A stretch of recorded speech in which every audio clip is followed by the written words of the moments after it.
Ассалаумағалейкум, құрметті ағайындар.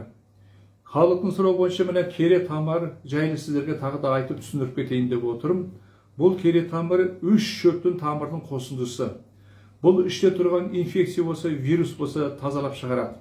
Өкпе жаман болса оны тазалап шығарады. Жүректі тазалайды. Қолқа өңішті, асқазанды, ішекті жара болса тазалап шығарады. Геморрой болса тазалап емдеп береді. Ұйқы безі жаман болатын болса оны емдеп береді. Бауырыңыз бітеліп тұраса болса оны тазалап ашып емдеп береді.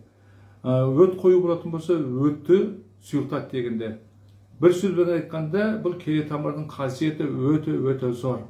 Оны ішу керек, курс лечениесін алу керек. Курс лечениесі 3 ай болады.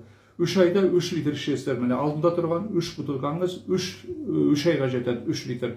Күніне 3 уақыт ішеді. Таңертең түсте кешке үлкен қасықпен ішу керек. Тамақ жер алдында 1 сағат бұрын немесе жарты сағат бұрын. Сақтағанда халидінде сақтайсыздар. Мұнан ішкенде кішкене баладан бастап, тамақ ішетін баладан бастап 100 жастағы адамдарда шеберге болады. Профилактика есебінде ауырды тоспай, ауырдың алдына алып, ауырды жібермей қалға жету керек мұнан ішеттегенде. Осындай ыдыс аламын. Осындай ыдыспен өзім профилактика есебінде өзімде ішіп отырам тегінде. Аш теміз тамырдың ғана дайындар. Керемет сондай.